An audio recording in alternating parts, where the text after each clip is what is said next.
point, it's clear that every effort is being made from family and law enforcement to get Nancy home.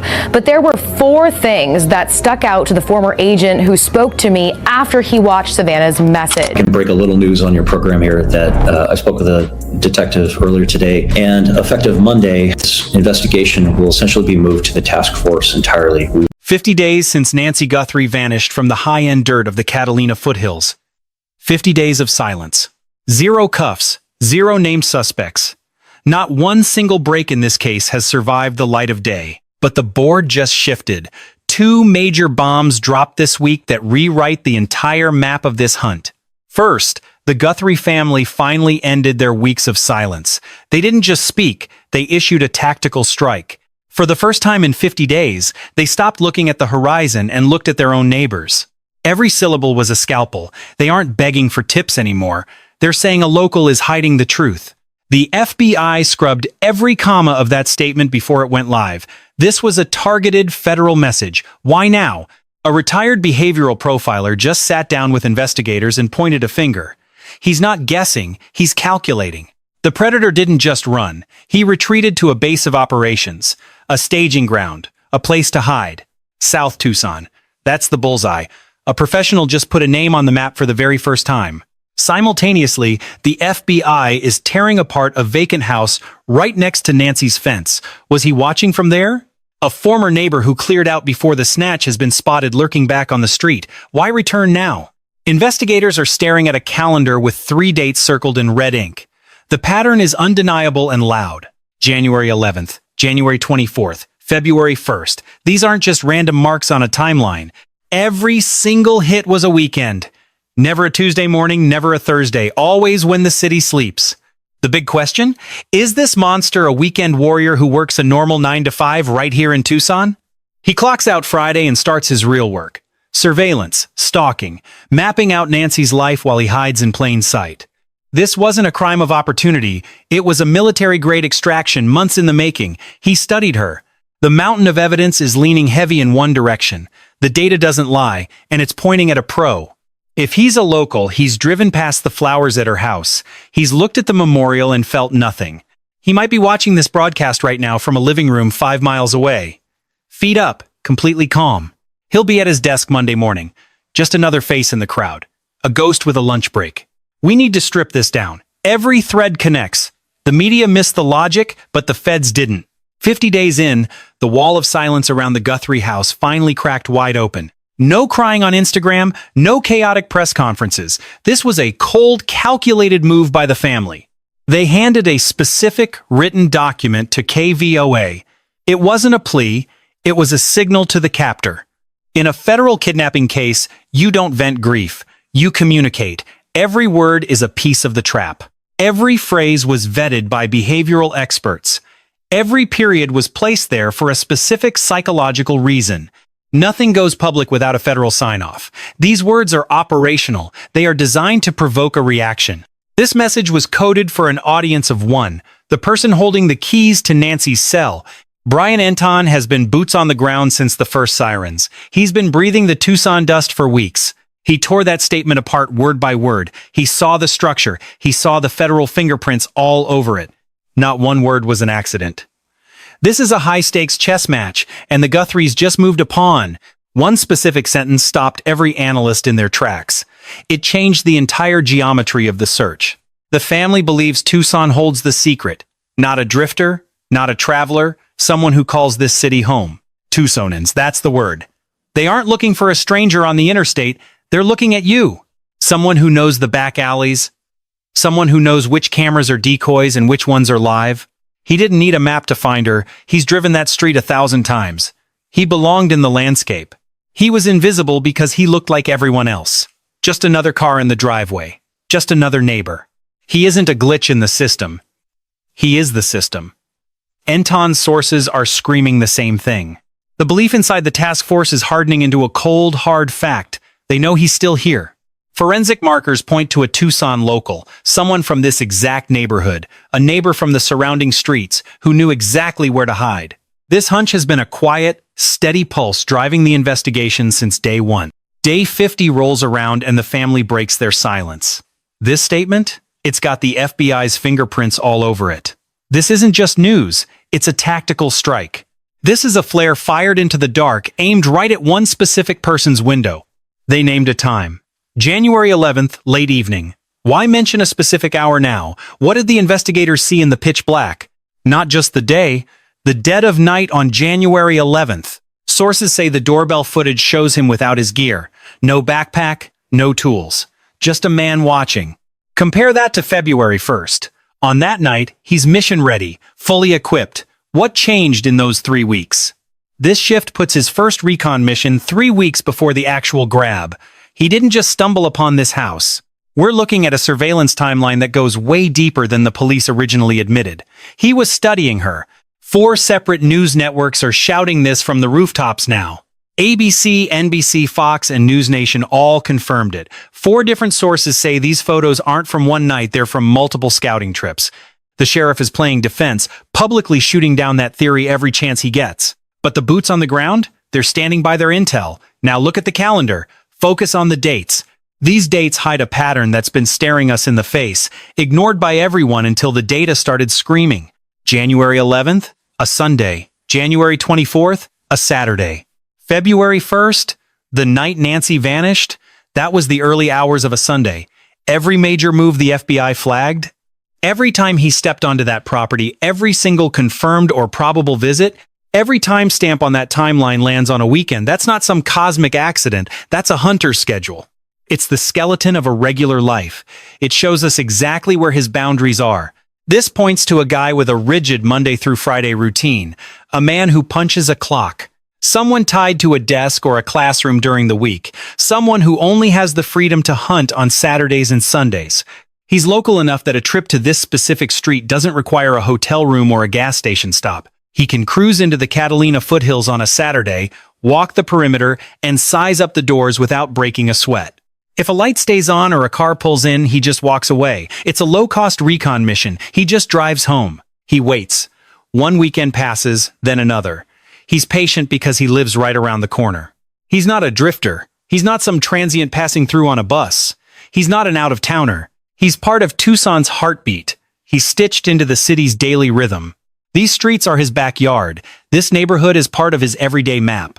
Now, let's talk about the breakthrough that changed how we view this monster. Morgan Wright, an old-school detective, used one word to describe Nancy's kidnapper: a marauder.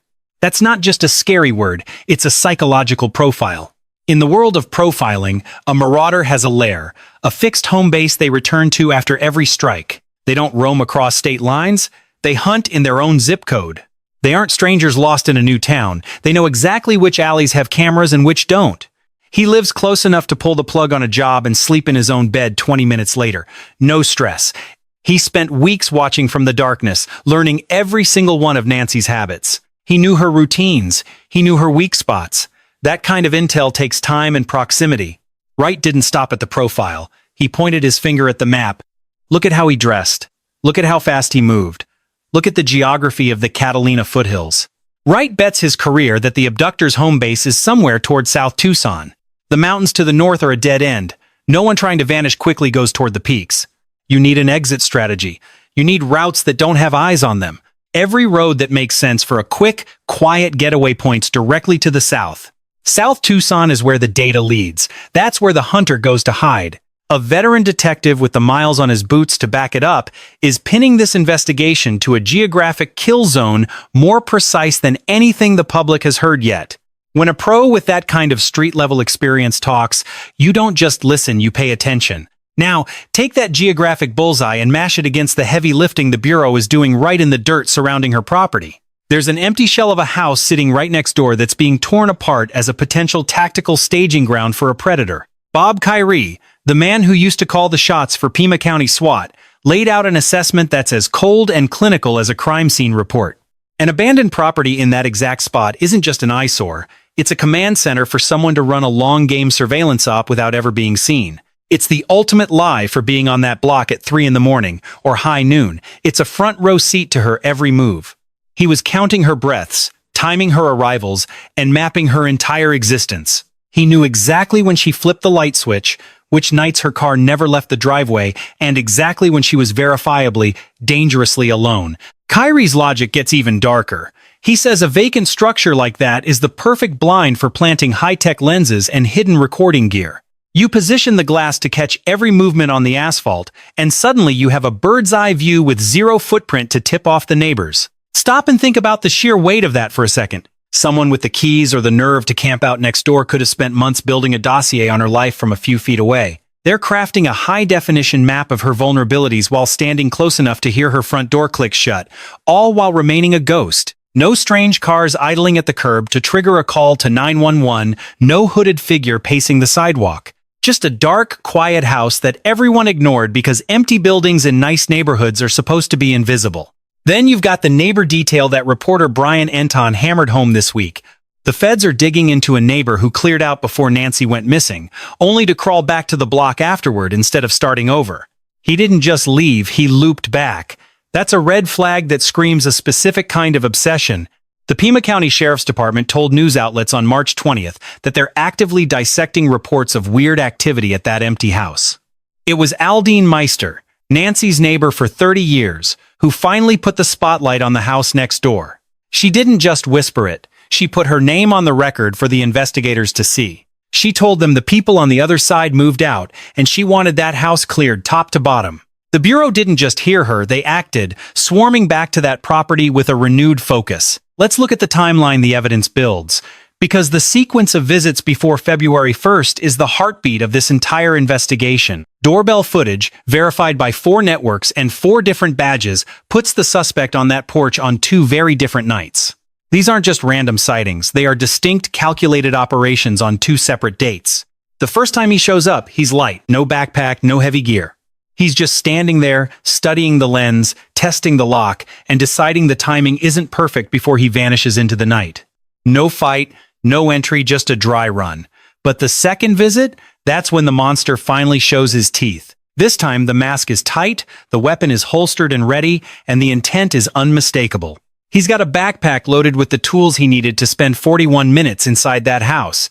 This wasn't a whim, it was a rehearsal turned execution. 2 visits. 2 different animals. That gap in between is when he went home to sit in the dark and obsess over what he'd learned. A guy who can walk away from the first attempt and come back later isn't traveling from 3 states away. This isn't a destination he had to plan a road trip for. It's a neighborhood he knows like the back of his hand. It's part of his daily world. It's a place he can hit on a Saturday night and be back in his own bed without breaking a sweat. That's a local. That's someone who treats the Catalina Foothills like his own personal hunting ground. Now look at the construction angle, because the feds are pulling this thread so hard you can feel the tension. They aren't just asking around, they're demanding the name of every single worker on every site near Nancy's front door. They don't want a list of companies or a stack of boring payroll spreadsheets. They want specific names, every soul who had a reason to be on that street while the sun was up during that window. Former Fed Steve Moore broke it down, and you need to hear the logic behind why they're hunting for a worker.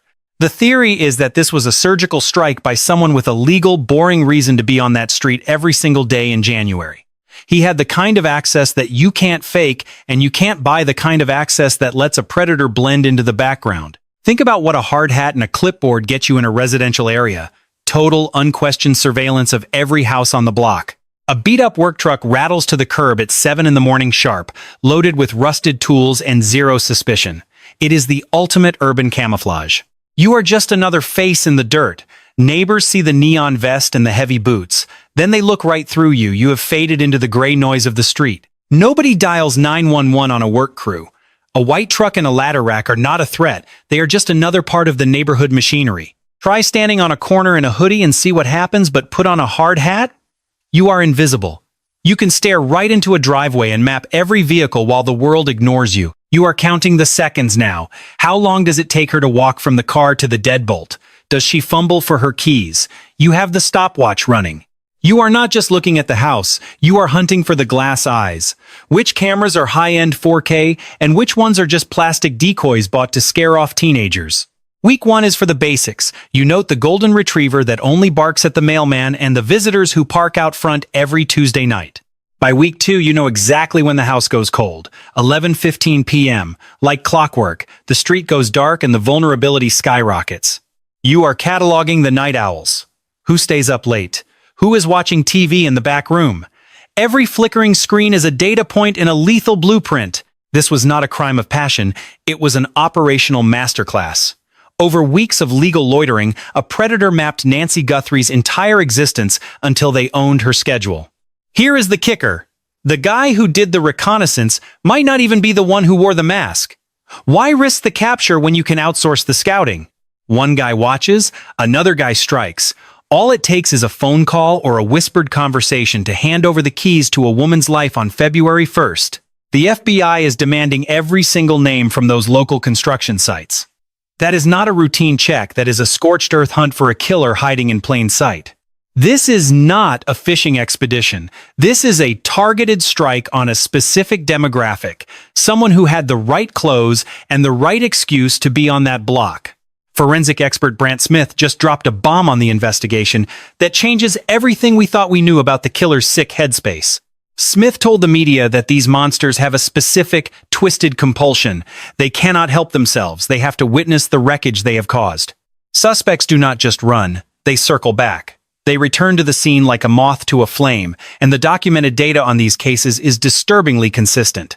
Picture this, a man standing at the makeshift memorial outside Nancy's home, looking somber, blending in perfectly with the grieving neighbors. He might even be the one placing the brightest flowers or lighting a candle, all while snapping photos of the tribute to keep as a sick trophy. He is right there in the middle of the candlelight vigil, feeling the heat of the crowd and the weight of his own secret while the police stand feet away. He is watching the news crews, soaking in the public's terror from a front row seat.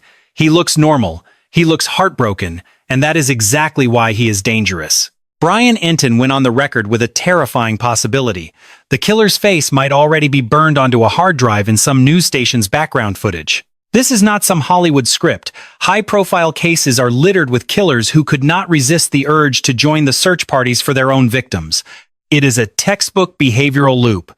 Offender psychology tells us they need to witness the aftermath to validate their own power over the entire community. But the cops are not stupid. Every lens is turned on that memorial. They are logging every face, every tear, and every lingering glance. Every single one.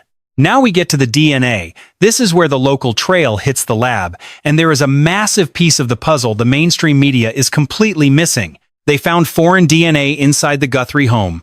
Not a smudge, not a guess, actual genetic material left behind in the heat of a violent struggle.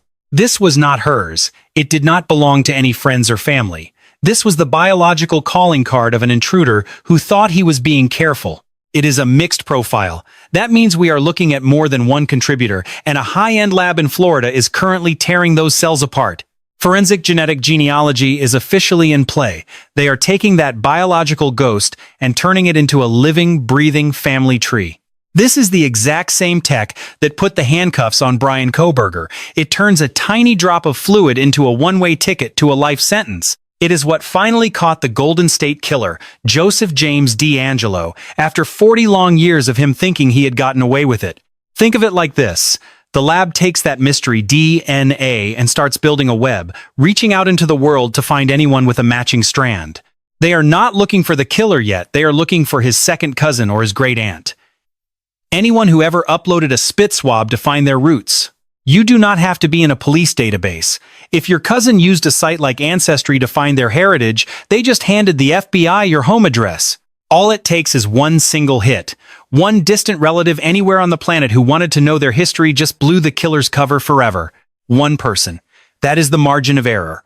One family member in a different state who shared their genetics with a genealogy service is all the law needs. Once that connection locks in, the tree grows backward and forward until it narrows down to one house, one room, and one specific name. Brian Enton is betting everything on this. He is convinced the DNA is the silver bullet that is going to shatter this case wide open any day now. Expert April Stonehouse confirms the lab is not dragging its feet. They are moving at light speed because they know a predator is still breathing the same air as us. Jennifer Coffindaffer, former FBI, says the heat behind the scenes is intense. This is not a cold case, it is a powder keg with a very short fuse. So why does the Tucson connection matter so much to the DNA? Because genetics tell you who they are, but geography tells you how they got there. If this guy is a Tucson local, if he is operating out of South Tucson, his movement patterns are going to match that DNA profile like a thumbprint. If he was swinging a hammer on a job site in the Catalina Foothills last January, he was not just working for a paycheck, he was hunting. Or maybe he was squatting in that empty house right next to Nancy's place, just watching, just waiting, using the darkness of a vacant lot to rehearse a nightmare. Think about the microscopic. During those long weeks of watching her, the predator left more than just tracks. He left his own genetic code inside her sanctuary long before the night he actually took her. We are talking skin cells on the gate latch and oils from his hands on every surface he brushed against during those reconnaissance runs in January. He thought he was invisible. He was wrong. Look at that vandalized utility box right near her fence line. The police already flagged it. Was it a distraction to get her outside, or just a predator marking his territory? Investigators are holding that answer close.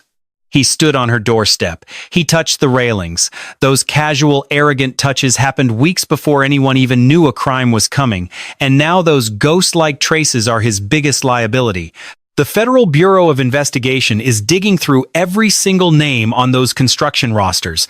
Every man with a hammer or a blueprint near that site is now a target for a DNA swab. No one gets a pass. Every person who used to live on that block, every individual who knew the layout of that street, is officially a candidate for a genetic match. Think about every contractor or delivery driver who moved through that neighborhood throughout January. If their identity can be verified, their genetic profile is headed straight to that lab in Florida to be measured against the killers. This is the power of genetic genealogy. It does not care if the suspect has a clean record. It does not need a mugshot or a prior felony to put a name to a face. Law enforcement does not need the killer to be in the system. They only need one second cousin or one distant relative who decided to trace their family tree using a home kit. We are living in 2026. The sheer volume of people in these databases has changed the game forever. The net is wider than most criminals can even imagine. In today's United States, the mathematical chance that you have 0 relatives in a DNA database is practically 0. There is always a link. There is always a trail. The branches of that family tree are growing toward the truth right now. It is not a matter of if they find him, it is only a matter of how many days it takes. The sheriff finally let the mask slip during a local Tucson radio spot this week. He was raw, honest, and far less rehearsed than he was on the national news cycle. Pay close attention to his exact choice of words. He was sending a message, and it was not meant for the casual listener. He admitted, "Yes, I know a lot, but I am not going to share that with the public." He is guarding the investigation like a cage, keeping the most damning facts hidden from the person who did this. He knows something specific. The Bureau knows it too. They are sitting on a piece of information that only the abductor could possibly verify. That private lab in Florida is the endgame. They are currently grinding through the DNA processing that will turn raw intelligence into a concrete case that can hold up in front of a jury. Most headlines skipped over one specific part of the Guthrie family's latest statement, but it is easily the most haunting thing they have said in 50 days. You have to look past the surface. This is the most significant public update in nearly 2 months. It needs to be heard in its entirety to understand the shift in the family's reality. The family spoke about honoring Nancy's beautiful, brave life. It sounded like a tribute, but the phrasing that followed revealed the true weight of their situation. They said they cannot truly celebrate until she is brought to a final place of rest. Let that sink in. They did not say they were waiting for her to come home. She lived in that house for 50 years, but they are no longer expecting her to walk back through the front door. They are searching for a final place of rest for a body. This is a family that has stopped dreaming and started mourning.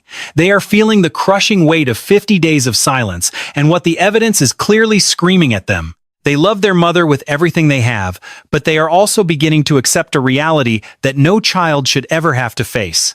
They are preparing themselves for the worst possible outcome. 50 days without a single sign of life is a mathematical death sentence, and the heartbreak is visible in every word. We cannot grieve. We can only ache and wonder. The Federal Bureau of Investigation vetted that line.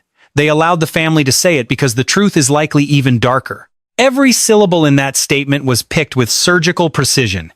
It was designed to provoke a response from someone watching. Think about the reality. An 84-year-old woman needs heart medication every single day. Her pacemaker went dark the night of February 1st. 50 days have passed without a heartbeat. The math is brutal. This family has been flawless. They have cooperated, they have been transparent, and they have fought for her every single second since she vanished. We all saw Savannah breaking down on Instagram. Those videos were not just sad, they were the sound of someone losing their world in real time. We heard Annie sobbing at the memorial outside the home.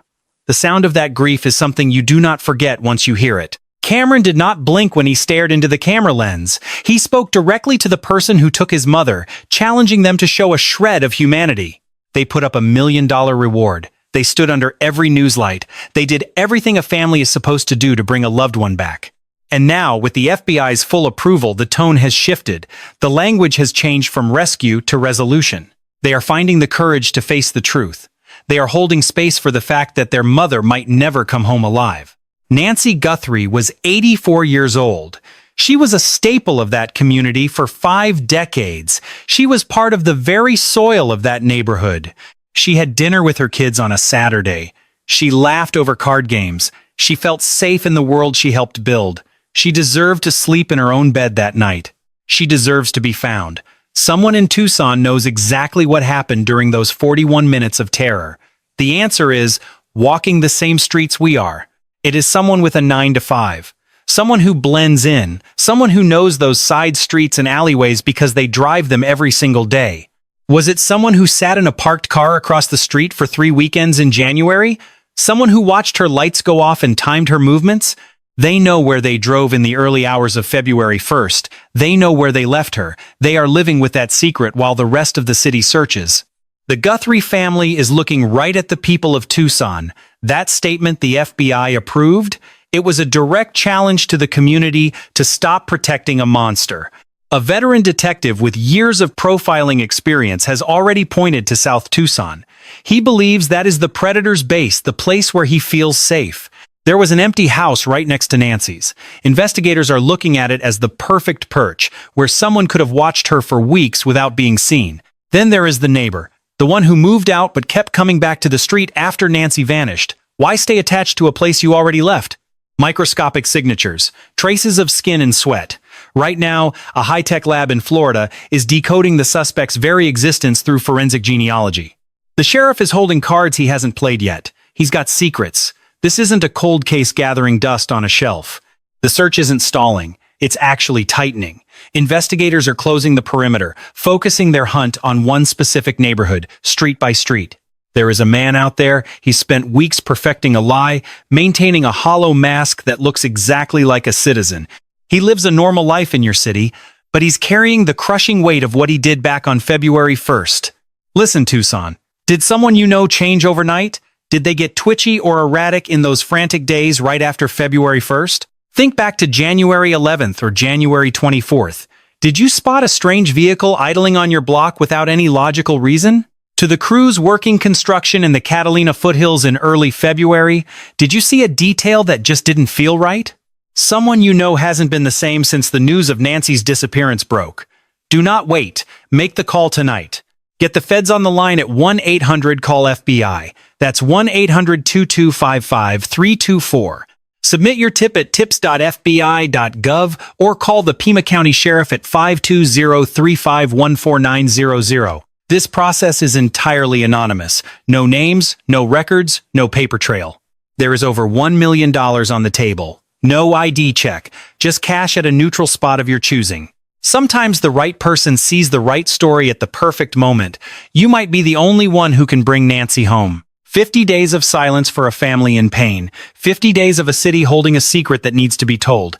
This investigation is inches away from the name at the bottom of that DNA tree. Nancy Guthrie deserves to finally come home.